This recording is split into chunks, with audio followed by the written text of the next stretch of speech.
Machu Picchu es una misteriosa maravilla encaramada en una meseta de los Andes peruanos a unos 500 metros por encima de un río. Aquí, sin la ayuda de ruedas o de herramientas de hierro, los obreros incas construyeron una ciudad de piedra. Este lugar es el mejor ejemplo de la ingeniería inca.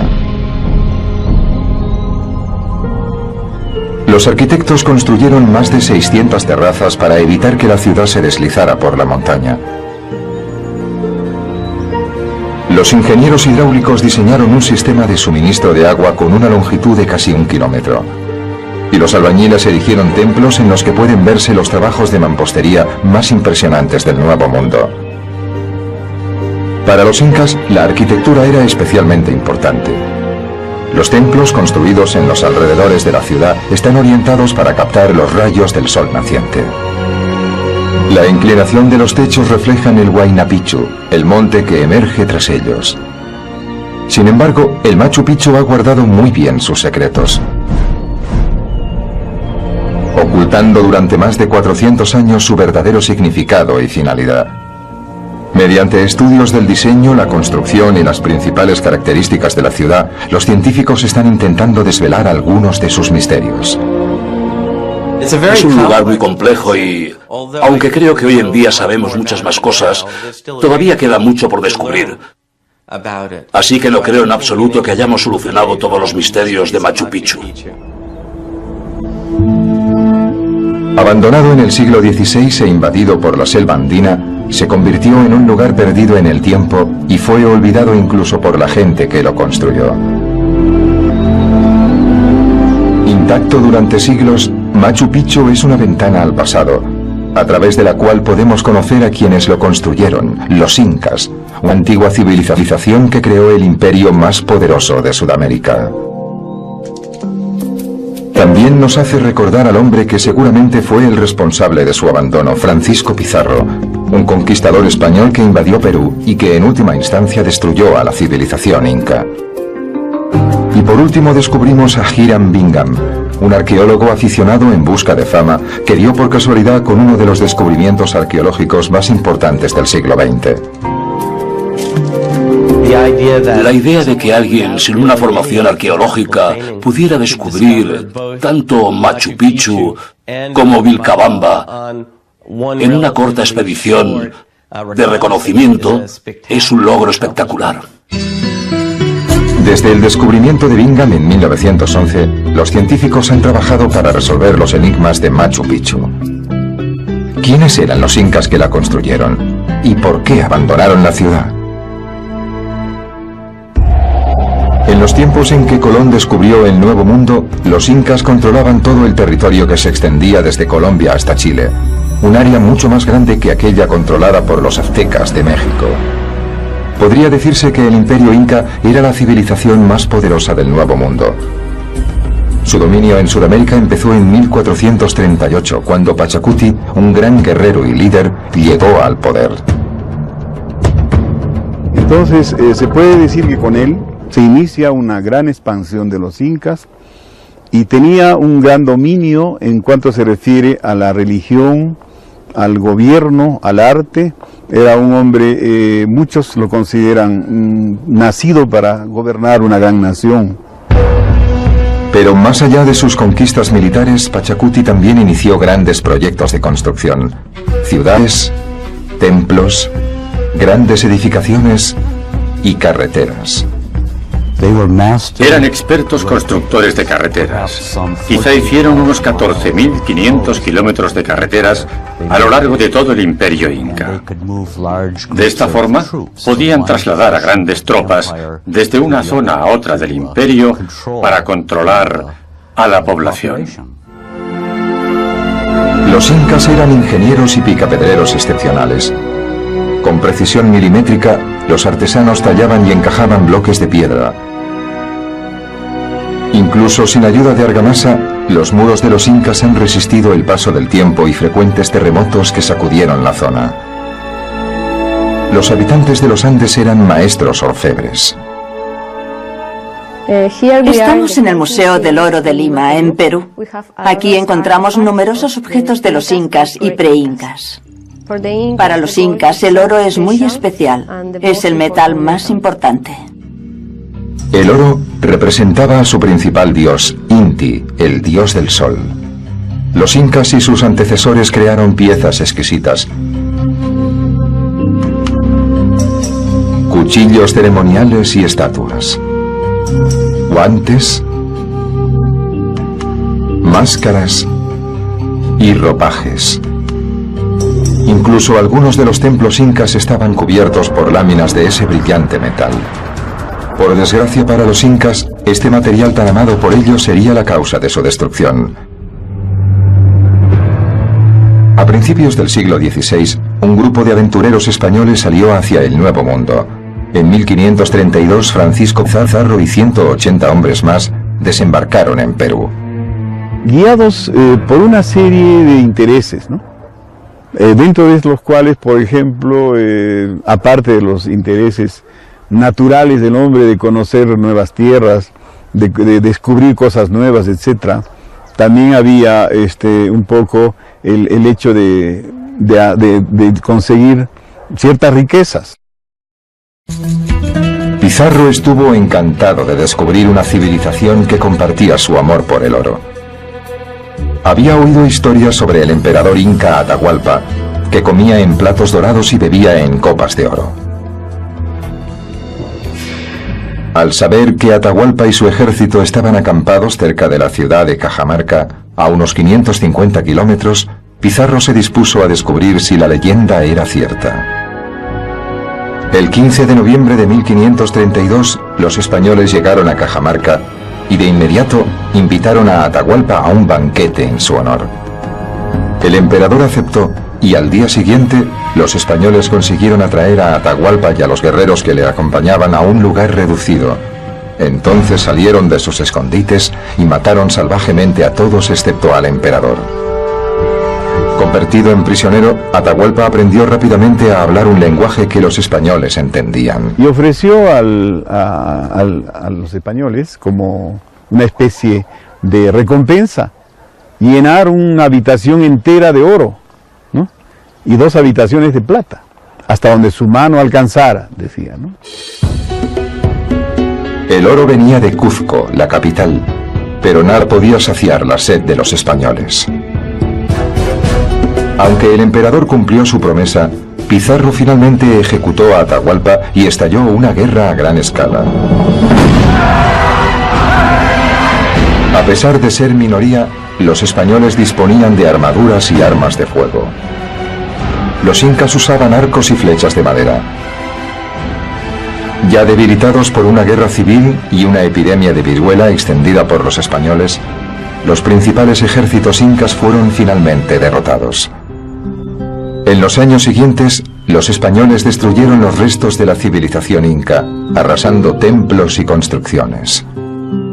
Pero Manco, un miembro de la familia real, y centenares de incas se replegaron en lo más profundo del área montañosa y finalmente establecieron una nueva capital, Vilcabamba. Desde esa región dirigían ataques de guerrillas, pero fue un esfuerzo inútil. En 1572, tras décadas de enfrentamientos intermitentes, los españoles encontraron Vilcabamba y ejecutaron al último inca de la realeza. Vilcabamba quedó abandonada. 400 años después, sería la búsqueda de la legendaria ciudad de Vilcabamba lo que daría lugar al descubrimiento de Machu Picchu.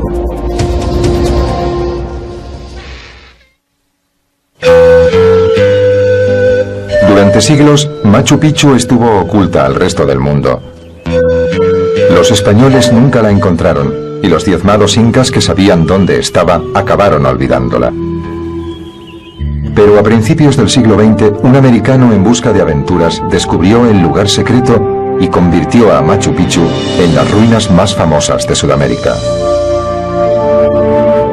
Hiram Bingham era un explorador, un geógrafo que era profesor de historia de la Universidad de Yale. Durante uno de sus viajes a Sudamérica, empezó a interesarse por los incas. Y una de las cosas sobre los incas que más despertaba su curiosidad era la ubicación de Vilcabamba, que fue la última capital de los incas que, después de ser derrotados por los españoles, intentaron recuperar su territorio. El padre y el abuelo de Bingham fueron famosos misioneros, y pensó que tal vez a través de una de sus atrevidas hazañas, él también podría cosechar fama. En 1911, Bingham emprendió una expedición a Perú para buscar la histórica e importante ciudad de Vilcabamba. En julio llegó a Cuzco, la antigua capital inca. Animados por rumores de que existían unas grandes ruinas en un área agrícola llamada Mandorpampa, Bingham y su pequeña expedición iniciaron su búsqueda de Vilcabamba. Fue un explorador increíblemente afortunado. En la expedición de 1911 fue capaz de seguir una ruta a través de Urubamba por el bosque de nubes, que era un terreno muy difícil debido a la densa vegetación. Un bosque de nubes es una selva montañosa tropical y húmeda que normalmente está a una altitud de entre los 900 y los 2400 metros. Afortunadamente para Bingham, el gobierno peruano había abierto un camino en las profundidades del bosque de nubes para aumentar el comercio. Hiram Bingham, al sexto día de abandonar Cuzco, llegó a Mandorpampa, que está en la base de Machu Picchu, y es una pequeña área agrícola. Acampó cerca de una choza donde vivía un indio llamado Arteaga. Dijo que en lo alto de los magníficos precipicios cercanos había algunas ruinas llamadas Machu Picchu, no muy lejos de nuestro campamento. Bingham no creyó que esa fuera la ubicación de Vilcabamba, pero no era de los que dejaba pasar ninguna ruina que pudiera suponer un nuevo descubrimiento. La mañana del 24 de julio, Bingham, su guía y su escolta militar peruana iniciaron el ascenso de la gran montaña. Pero el camino hasta la cima era difícil. Durante más de 2 horas y media, el grupo avanzó a duras penas hacia la cumbre, a veces de rodillas y a través de la densa vegetación. Casi exhaustos, se encontraron con una familia que vivía en lo que podría parecer el techo del mundo. Tras una breve pausa, un joven se ofreció a guiarlos más allá. Lo que había un poco más lejos entusiasmaría al mundo y sería el hecho en el que se basaría la fama de Bingham. Al cruzar estas terrazas, entré en una selva virgen y de repente me encontré en un laberinto de bonitas casas de granito.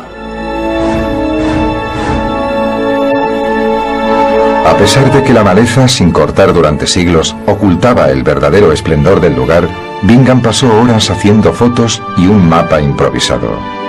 A las 5 de la tarde, inició el regreso al campamento. Pero no se dio del todo cuenta de lo importante que era aquel descubrimiento. De hecho, ni siquiera volvió al día siguiente para llevar a sus amigos y mostrarles las ruinas. Creo que, en ese momento, pensaba que solo lograría la fama si descubría Vilcabamba, así que estaba ansioso por continuar. Durante los siguientes 3 meses, Bingham exploró otros lugares, pero ninguno tan impresionante como Machu Picchu. Acabó convenciéndose de que el lugar era más importante de lo que inicialmente pensó. Bingham volvió a los Estados Unidos con muchas fotografías y una pregunta clave: ¿para qué se construyó Machu Picchu?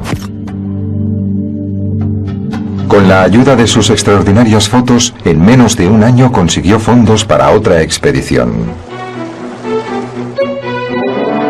En 1912, Bingham estaba de vuelta en la ciudad perdida, esta vez con docenas de trabajadores, un osteólogo, un geólogo y otros científicos. Sin embargo, Machu Picchu no se mostraba dispuesta a desvelar sus secretos. El primer objetivo del equipo era despejar de maleza el lugar. Pronto, los arqueólogos empezaron a excavar. Bingham estaba impaciente por encontrar restos humanos y las posesiones que hubiera enterradas junto a ellos. Tras una frustrante semana, descubrieron la primera cueva funeraria. Luego otra y otra. Al final, localizaron 100 tumbas. Bingham encontró esqueletos, cerámicas, herramientas de piedra e incluso cuchillos de bronce. Y esperaba que los objetos revelaran algo sobre la finalidad de ese lugar. Después de examinar los huesos, George Eaton, el osteólogo del equipo, concluyó que la gran mayoría de los cuerpos enterrados eran de mujeres. Cuando Bingham leyó esas cifras dijo, bueno, si hay tantos esqueletos de mujeres, tal vez Machu Picchu sea un lugar donde vivían las mujeres elegidas. Bingham estaba familiarizado con lo que los incas llamaban vírgenes del sol, ciertas mujeres escogidas para llevar vidas estrictamente religiosas y separadas de los hombres para asegurar su castidad. Quizá eso fuera un convento para las vírgenes del sol. Esa teoría intrigaba a Bingham, pero solo fue una de las muchas que planteó. Este es el Templo de las Tres Ventanas, claramente uno de los más importantes y una de las áreas más sagradas de Machu Picchu. Hiram Bingham vio este templo y sus tres ventanas y lo utilizó para formular toda una teoría según la cual Machu Picchu era el lugar de origen de los incas y las tres ventanas representaban las tres cuevas de las que emergieron los legendarios hermanos Ayar, los tres fundadores del Imperio Inca. En 1913, el National Geographic publicó la historia de Bingham y más de 100 de sus fotos. El reportaje cautivó a los lectores, haciendo famosos tanto a Bingham como a la misteriosa ciudad. Más tarde, Bingham entró en la política y se convirtió en senador de los Estados Unidos. Aunque se forjó una notable carrera en Capitol Hill, fue su descubrimiento en la montaña peruana lo que lo inmortalizó. Bingham publicó numerosos libros sobre Machu Picchu, donde exponía varias teorías. ¿Era la ciudad el lugar de nacimiento de los incas? ¿Su último enclave? ¿O un santuario para mujeres elegidas? Hiram Bingham murió en 1956 sin saber la verdad oculta tras este sorprendente descubrimiento. Quien quiera que escogiera la ubicación de Machu Picchu no pudo elegir un lugar más imponente o que supusiera un mayor desafío. La ciudad está peligrosamente encaramada en una meseta entre los montes Huayna Picchu y Machu Picchu. Es una pendiente escarpada situada a unos 500 metros por encima del río. Diseñar y construir algo de tal magnitud en este remoto lugar fue una tarea monumental. Se necesitaron miles de trabajadores para despejar el lugar, poner los cimientos, construir terrazas y erigir las edificaciones. Esto es Machu Picchu como los incas debieron verlo hace 500 años, cuando llegaron aquí desde su capital imperial, Cuzco. Seguramente había techos de paja, pero por lo demás debía de tener este aspecto. La ciudad cuenta con más de 600 terrazas, unas 170 edificaciones, miles de escalones, varios templos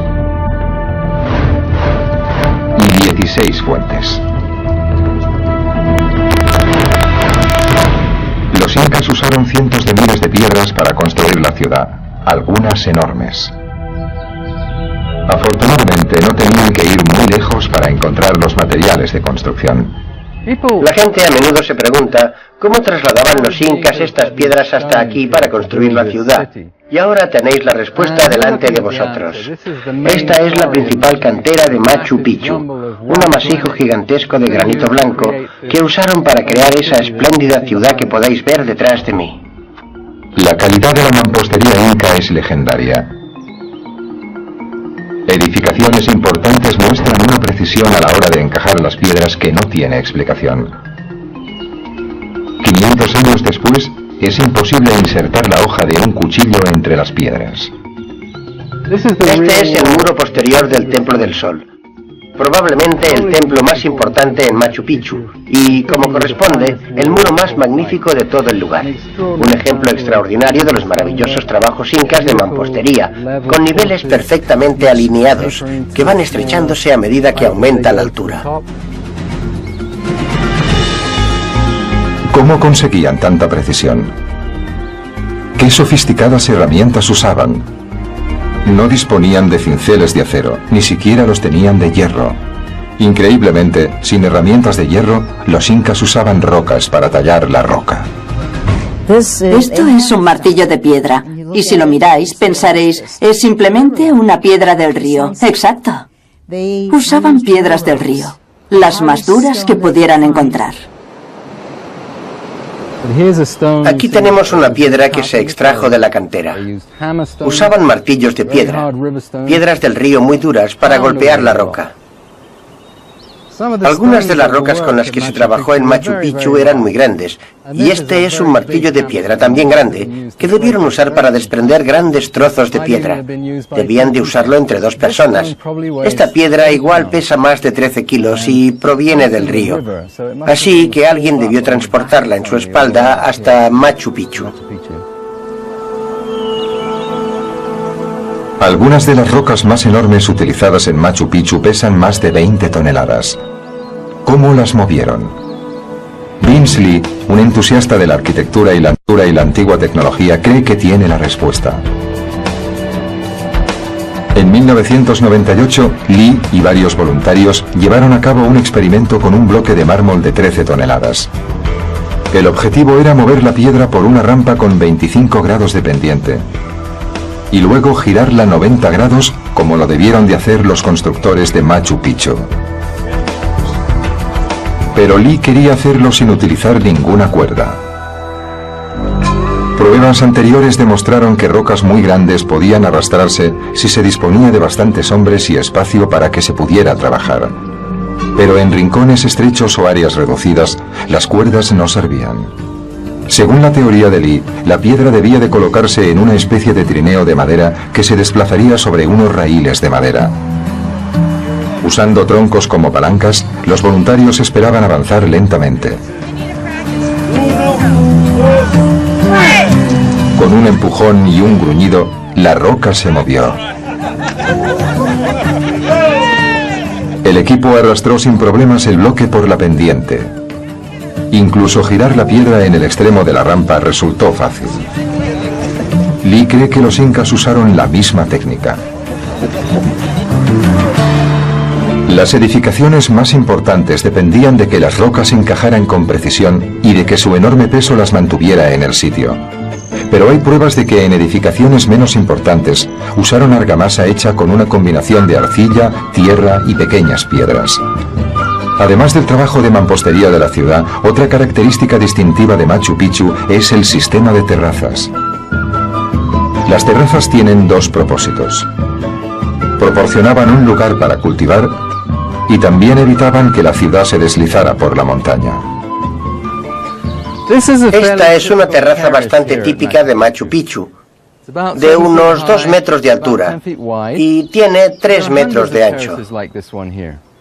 Hay cientos de terrazas como esta y son el secreto de por qué este lugar está tan bien conservado e intacto después de 400 años de abandono en la selva. Los incas construyeron terrazas para poder soportar los 2000 litros de agua por metro cuadrado que dejan las lluvias anuales. Su construcción es lo realmente importante. La terraza se inicia a partir de una gruesa base de roca que proporciona un buen flujo de agua y estabilidad. Por encima de estas piedras se pondrían unas más pequeñas y luego una capa de grava. Después otra de arena y en la parte superior habría una capa fértil de suelo. Esta última tiene un grosor de unos 90 centímetros y se compone de tierra fértil que se trae a propósito y se coloca artificialmente para crear una terraza donde se pueda cultivar. Lo más probable es que este suelo fértil se hubiera transportado desde las tierras que rodean al río, a 500 metros por debajo, cesta a cesta. La construcción estratificada permitía que el agua de lluvia se filtrara suavemente a través de las terrazas.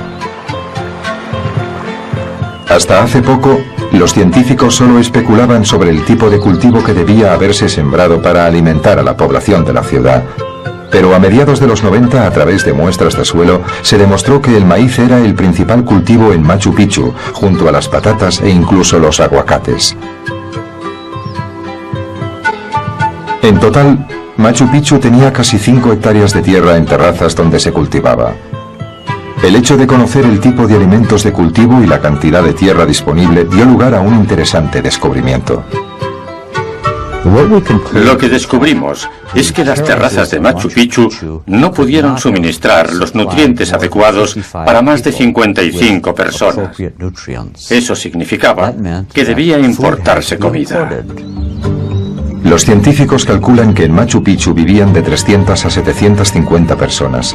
Pero, ¿de dónde venía la comida?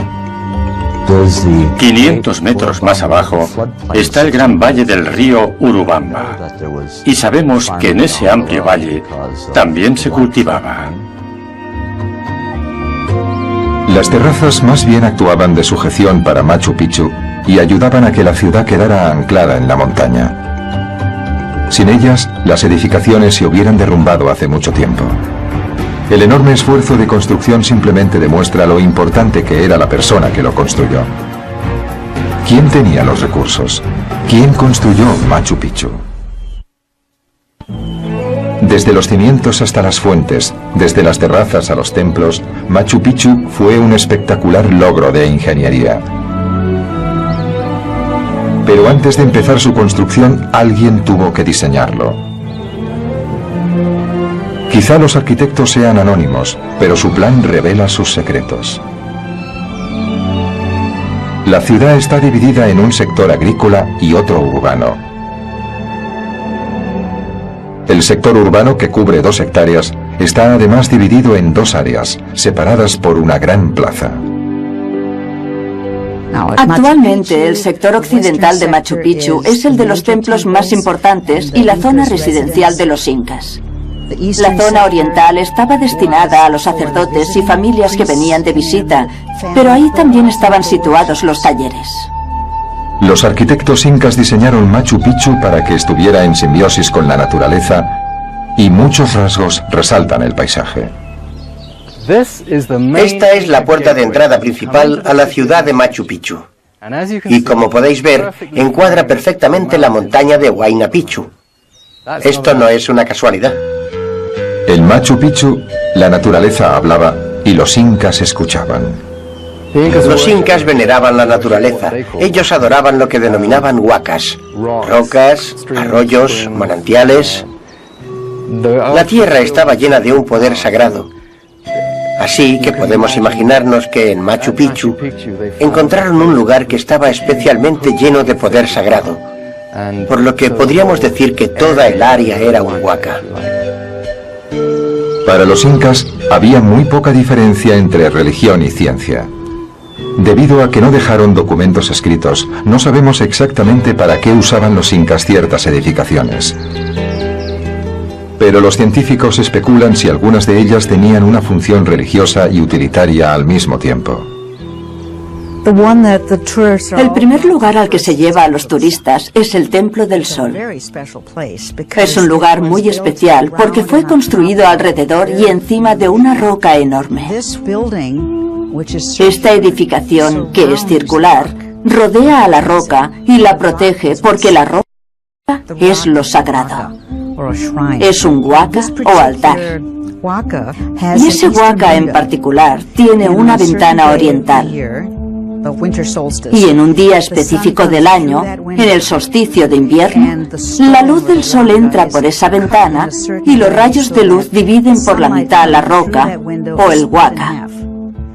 Es un observatorio solar. Según la posición del sol, los incas podían determinar cuándo debían sembrar. Parece ser que otro templo aseguraba que el sol no desapareciera por completo más allá del horizonte, para no volver a elevarse más. Esto es el famoso Intihuatana, el lugar del sol. Esta palabra es un nombre moderno que se ha inventado para describir este tipo de roca. Se cree que todos los enclaves incas más importantes tienen una de estas, pero ninguna de ellas perduró. Fueron destruidas por los invasores españoles. Se especulaba sobre si los incas llevaban a cabo aquí ceremonias en las que amarraban de manera ritual al sol, en este lugar, para evitar que se moviera más allá del horizonte en el momento del solsticio de invierno, Pero por supuesto, esto todavía son especulaciones. En realidad no sabemos para qué se usaba esta piedra, y es otro de los misterios de Machu Picchu. Los incas veneraban a las montañas y a los espíritus que habitaban en ellas. Incluso los tallaban en efigies. A esta parte se la conoce como la Plaza Sagrada. Se caracteriza por esta tremenda roca que se encuentra detrás de mí, que ha sido tallada para perfilar el horizonte y la montaña. Creo que este es el tipo de lugar donde los oradores debían de dirigirse a las gentes aquí congregadas. Otro lugar de reunión era la plaza central exterior, que separa los sectores urbanos oriental y occidental. Machu Picchu es un entorno con un espacio limitado. Estamos en lo alto de la meseta de una montaña, no hay mucho sitio, aunque consiguieron incorporar un espacio de suelo bastante amplio donde la gente pudiera pasear. La plaza exterior, los grandes templos y el magnífico trabajo de mampostería hacen de Machu Picchu una ciudad digna de un rey. Y tal vez esa era precisamente su finalidad. Una recopilación de impresionantes edificaciones podría hacernos pensar en ello. Hiram Bingham los bautizó como el Grupo del Rey. Nos encontramos en el Grupo del Rey o Palacio Real. Un gran trabajo de mampostería. Como podéis ver, una de las características que hizo pensar a Hiram Bingham en la teoría del Grupo del Rey o el Palacio Real son estos grandes, estos enormes dinteles que son los más grandes vistos en una edificación residencial en Machu Picchu. Cada dintel pesa 3 toneladas y los incas los elevaron sin ayuda de una grúa.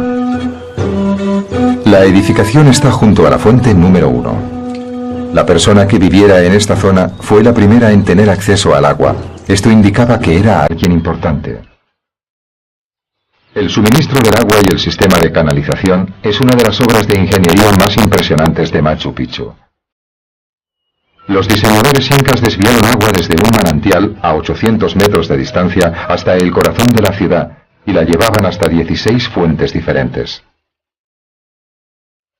El agua corriente imitaba el rugido del río sagrado Urubamba. Sin agua no hubiera sido posible construirla. Era absolutamente esencial. La planificación empezó con la canalización del manantial en la parte norte del monte Machu Picchu. Desde el manantial, un canal hecho de piedra de unos 800 metros de longitud conducía el agua potable hasta las fuentes.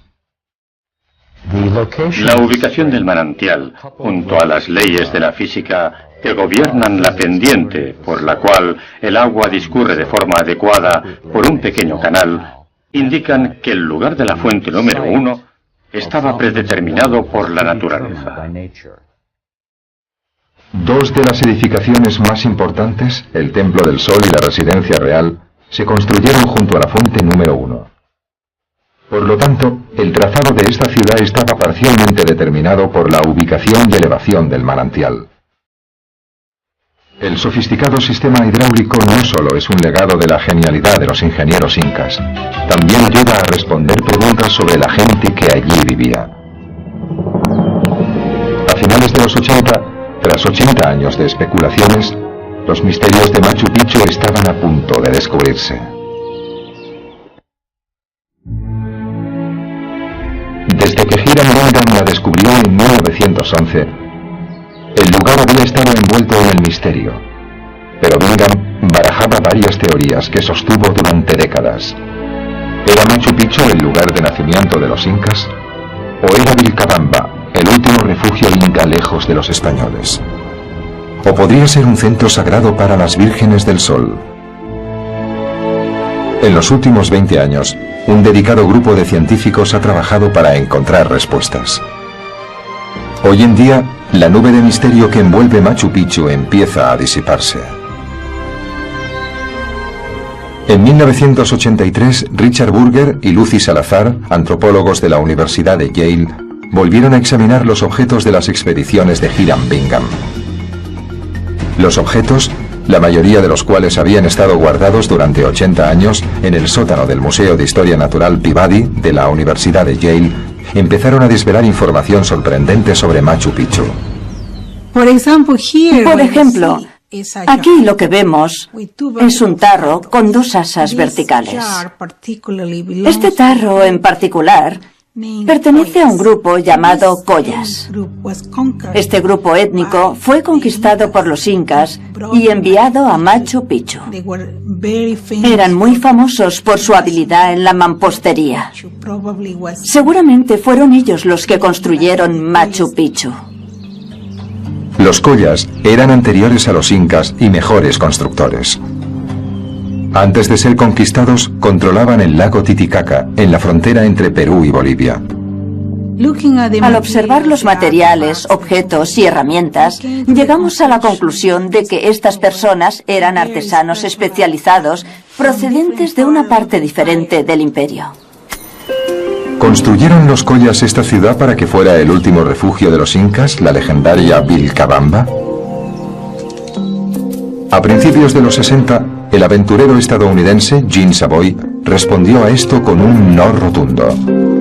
Savoy identificó correctamente la verdadera Vilcabamba con un lugar llamado Espíritu Pampa o Valle de los Espíritus, a 80 kilómetros al noroeste de Machu Picchu, al seguir la misma ruta de la expedición de Bingham en 1911. Irónicamente, Bingham había encontrado Vilcabamba en 1911, pero no se dio cuenta. El lugar que Bingham descubrió estaba tan lleno de maleza que no pudo ver los centenares de edificaciones ocultos en el bosque.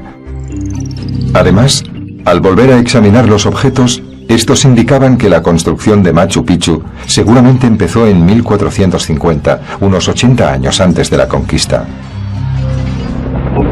Entonces, ¿construyeron los Collas Machu Picchu para ser un centro sagrado dedicado a las vírgenes del sol? Con modernas herramientas forenses y 20 años de experiencia práctica, el antropólogo forense John Verano acabó con el mito cuando volvió a examinar los esqueletos descubiertos por Bingham. De hecho, descubrió que había hombres y mujeres y que muchas de las mujeres habían tenido hijos, por lo que ya no encajaba con el mito. Entonces, ¿qué era Machu Picchu? Durante siglos, la respuesta permaneció enterrada en un archivo de Cuzco. A finales de los 80, el antropólogo de Berkeley, John Rowe, analizaba documentos del siglo XVI cuando descubrió un grupo de documentos legales que hacían referencia a un refugio real llamado Picchu. Si se compara con los enclaves conocidos, el refugio llamado Picchu parecía referirse a Machu Picchu. Ese documento explica que aquellas tierras que rodean el lugar llamado Picchu pertenecían al linaje de Pachacuti, el más grande de todos los emperadores incas. Estos eran documentos que se habían generado a partir de un caso legal en el que los descendientes de Pachacuti exigían la devolución de las tierras que les pertenecían. La teoría tenía sentido. Un refugio real construido para Pachacuti. Nuevas pruebas sugerían que la construcción empezó durante su reinado. Pachacuti realmente creó el imperio inca. Disponía del poder necesario para atraer a los mayores talentos de la época y a un número ilimitado de trabajadores para crear una obra maestra, esculpir la montaña y crear algunos de los trabajos arquitectónicos más magníficos que el mundo haya visto nunca. Los documentos legales y otros hechos convencieron a Rowe de que Machu Picchu era un refugio o un palacio real. El lugar estaba a varios días andando desde Cuzco y se sabía que los emperadores poseían propiedades reales. A una altura de unos 2.400 metros, Machu Picchu definitivamente es la ciudad en las nubes. Pero sorprendentemente está a 900 metros por debajo de Cuzco, que se encuentra a unos 3.300 metros de altura.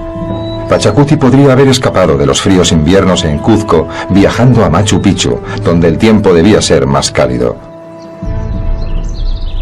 La nueva descripción de Machu Picchu como un refugio real no reduce sus cualidades místicas.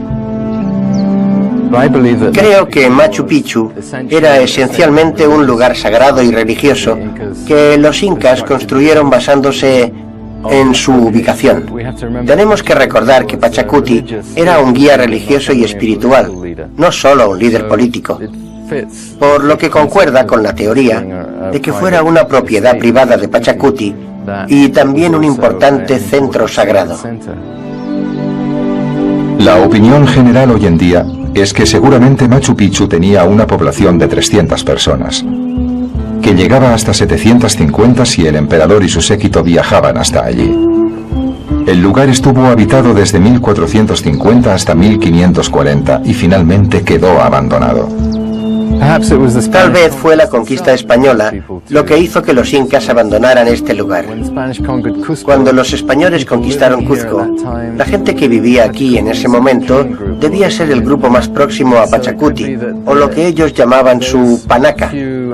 Podría ser que este grupo de personas se sintiera demasiado aislado aquí, o no dispusiera de los medios para sobrevivir, y se fuera. Los artesanos, venidos de todas partes del imperio para construir la ciudad, probablemente también se marcharon y volvieron a sus casas. La guerra, el hambre y una epidemia de viruela acabó con más de 300.000 incas, lo que contribuyó a borrar el recuerdo de esta gran propiedad de Pachacuti, de la memoria de los pocos privilegiados que conocían su existencia. La selva se encargó del resto. En la región del bosque de nubes, la vegetación crece extremadamente rápido. La gente que cuida hoy en día de Machu Picchu lucha constantemente para que las terrazas estén despejadas de vegetación. Tras unos pocos años de abandono, este lugar se volvería invisible y quedaría cubierto por árboles. En la actualidad, los únicos que cubren este lugar son los turistas. Cada año, más de 300.000 personas vienen para experimentar la majestuosidad de Machu Picchu. El sobrecogimiento que la gente siente cuando visita Machu Picchu representa de alguna forma su reconocimiento a la antigua cultura peruana. Machu Picchu es uno de los últimos vínculos que han sobrevivido de una gran civilización vencida. Su gente surge de la niebla y nos guía hacia una mejor comprensión de quiénes eran a través de la increíble tecnología. Machu Picchu era un símbolo del poder de un emperador y un puente sagrado entre la humanidad y la naturaleza. La ciencia y la investigación moderna han contestado muchas de las preguntas que nos han intrigado a todos durante cerca de 100 años, desde que Machu Picchu fue descubierto, y sin embargo sigue siendo un lugar misterioso.